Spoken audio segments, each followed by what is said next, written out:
राउत साहब, अब चूंकि ये जो आंकड़े हैं वो आने शुरू हो चुके हैं, एग्जिट पोल ये आंकड़े आने शुरू हो चुके हैं। आपको बता दें टीवी9 भारतवर्ष प्लस पोल स्टार्ट के जो आंकड़े अब नजर आ रहे हैं, बीजेपी के खाते में 88 से 98 सीट्स, कांग्रेस के खाते में 99 से 109 109, जेडीएस के खाते में 21 से 26 और अदर्स के खाते में 4 सीटें जाती हुई नजर आ रही है।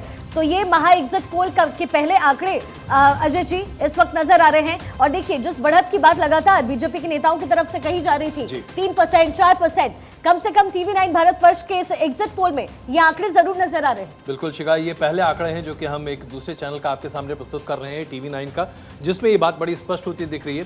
नरसिम्हा महाराज जी, इस आंकड़े को देखकर तो मेरे मन में ये उम्मीद जाग रही है कि फिर तो सरकार आपकी बनी जाएगी। ये आंकड़े नहीं, हमारी सरकार बनी जाएगी, अपने ही बदौलत बन जाएगी जी। और शाम तक देखते रहिए एग्जिट पोल, कुछ एग्जिट पोल कम से कम इसका पूर्वानुमान लगाएंगे, ये मेरा उम्मीद है। लेकिन 13 तारीख को निश्चित तौर पर भारतीय जनता पार्टी को बहुमत वाली सरकार मिलेगी, ये मेरा आपसे वादा है।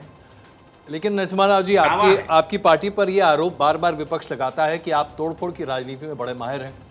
जहां भी असंभव सी स्थिति होती है वहां आप कुछ न कुछ ऐसा जादुई कबूतर निकाल ही डालते हैं कि उसके बाद लोग अपने आप चुंबक की तरह निकलते हैं और सीधे आपकी पार्टी से जुड़ जाते हैं, अपनी पार्टियां छोड़ देते हैं, जीटीवी सीट छोड़ देते हैं, सब कुछ करने को तैयार हो जाते हैं। चाहे महाराष्ट्र की बात करें, कर्नाटक की बात करें, तो कर्नाटक में एक बार फिर अगर ऐसा होगा तो आपकी ये इमेज बहुत ज़्यादा रीइंफोर्स हो जाएगी।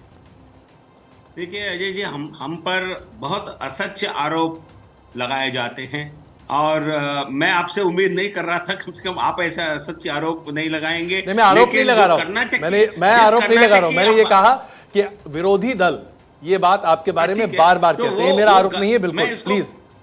नहीं, देखिए ये कर्नाटक के बारे में हम बात कर रहे हैं जी। पिछले चुनाव में क्या हुआ कर्नाटक में? क्या कांग्रेस हारने के बाद हम सबसे बड़े दल के रूप में उभरे थे 2018 में 105 सीट लेकर के, हमसे काफी पीछे थी, करीब 80 सीट के करीब कांग्रेस पार्टी सिमट गई थी। सत्ता से जनादेश उनके खिलाफ था, वो सत्ता में थे, उसके बावजूद जनादेश को चुराने का काम कांग्रेस और जेडीएस ने किया था, कर्नाटक में ही किया था। तो ये हम पर आरोप बार बार लगते हैं क्योंकि मीडिया में हमारे चाहत कम है, जनता में ज्यादा है, मीडिया में थोड़ा कम है, इसलिए इस प्रकार के आरोप I completely disagree with you Narasimha Rao ji, I completely disagree with you. ऐसी नहीं है, अगर ऐसा होता तो फिर हम जैसे लोग आपके दोस्त नहीं होते। नहीं, देखिए दोस्त और दोस्ती की बात नहीं, मैं ये कह रहा हूँ, देखिए चाहत है, चाहत बहुत जबरदस्त है, लीनिंग्स की बात अलग है। एक निष्पक्ष विश्लेषण उसकी केवल मैं अपेक्षा करता हूं। लेकिन जेवीएल साहब, फिर भी राजस्थान के चुनाव में आप एंटर होने वाले हैं, हो ही चुके हैं। वहां के मुख्यमंत्री अशोक गहलोत तो आज भी दावा करते हैं कि उनका एक 18 विधायकों का खेमा अभी भी आपसे पैसे लिए बैठा है, वापस नहीं कर रहा। हाल ही में दिया है उन्होंने बयान। देखिए, ये ऐसे झूठे आरोप लगा के अपने ही राजनीतिक साख को बचाने की काम करते रहते हैं, तो इसलिए उसको बहुत गंभीरता से हमें नहीं लेना है। और हम देखिए अभी जो अर्बन लोकल बॉडी पोल्स में क्या हुआ है, स्थानीय इकाई चुनाव में राजस्थान में बीजेपी की बहुत शानदार जीत हुई है और अगला लोक विधानसभा चुनाव में बीजेपी बम्पर जीत हासिल करेगी। तो इसलिए किसी कोई तोड़फोड़ का, किसी को साथ लेने का हमें कोई आवश्यकता नहीं है और ये केवल कांग्रेस को। ठीक है राव साहब, अब आगे भी इस पर हम आपसे चर्चा करेंगे। डॉक्टर अजय उपाध्याय, अब आपका एक रिएक्शन यहाँ बनता है। देखिए, आपके लिए चुनौती अभी कर्नाटक में खत्म नहीं हुई है, क्योंकि जिस तरीके से एग्जिट पोल, ये पहला रुझान जो सामने आया है, ऐसा लग रहा है आपके लिए चुनौती अभी और ज्यादा बढ़ गई है। देखिए, भाजपा के प्रवक्ता का एक्सक्लूसिव इंटरव्यू मैंने देखा और सुना और बड़ा हंसी भी आई। सही बात है, बड़ा मजाकिया अंदाज में कहा मीडिया का वर्ग ही उनके साथ नहीं है, क्योंकि मीडिया का एक बड़ा वर्ग अब रह ही नहीं गया है, ये सच है। लेकिन आज भाजपा के मीडिया का जो वर्ग है वो भी मजबूरी में कांग्रेस की जीत को दिखा, प्रत्यक्ष और अप्रत्यक्ष तौर पे भाजपा का दिन से रात दिन गुणगान करते हैं। वो भी कह रहे हैं कि मजबूरी में कांग्रेस ही जीत रही है। ये दर्शा रहा है कि कांग्रेस को पूर्ण बहुमत आएगी, चाहे आप यहाँ मीडिया के माध्यम से कम दिखाएं हमारे सीट को। जनता ने हमें आशीर्वाद दिया है और आज ये तय देखिए अभी कर दिया आशीर्वाद है दिया नहीं है, कर्नाटका अभी के ये भविष्य। एग्जिट आ गया पोल है, है। नतीजे आएंगे उस पर हम लोगों ने- चर्चा करेंगे। हम लेकिन लोगों जो ने- अभी जो आशीर्वाद जिसे आप मान रहे हैं ना अजय उपाध्याय जी, अजय ये जी, आशीर्वाद अजय आपके जी। लिए खतरे की घंटी है। अजय जी 10 सेकंड हमको और दे दीजिए, फिर आप जी एक्सक्लूसिव भाजपा प्रवक्ता से बात कराएंगे। मुझे और भी किसी चैनल पे बैठना है, सिर्फ 10 सेकंड दे दीजिए। बिल्कुल। ये मैं एग्जिट पोल पर हम भी भरोसा नहीं करते।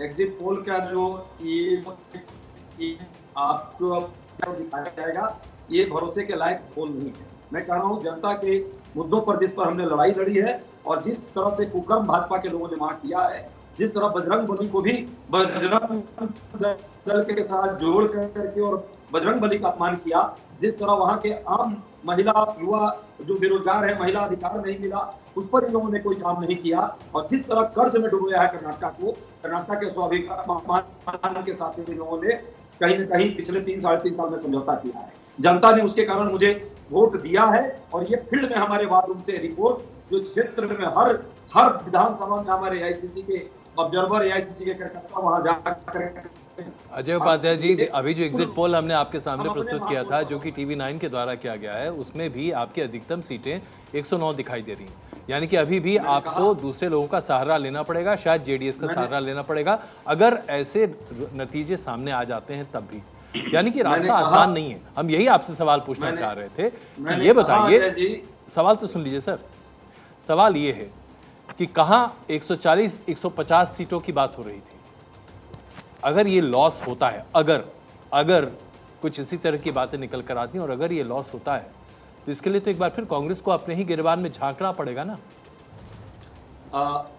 अजय जी, वैसे जनता के आशीर्वाद को हम लोग सिरोधार्य मानते हैं। हम लोग वैसे अहंकारी लोग नहीं हैं कि प्रधानमंत्री जी जनता को आशीर्वाद दें, पर ये सच्चाई है कि मैं फिर कहा, अगर आपकी भाषा में ही बोला हूं, अगर जिस तरह से ये 2 चैनल जी न्यूज और TV9 भारत दिखा रहा है, जो सीट मैं पूरे भरोसा के साथ कह रहा हूं, यदि ये सीट दिखा रहा है तो कांग्रेस पार्टी को पूर्ण बहुमत मिल रही है, क्योंकि आपको भी और मुझे भी पता है कौन चैनल का क्या लीनिंग है। आपके चैनल पर किसी चैनल की बुराई नहीं करना चाहता, स्पष्ट बात।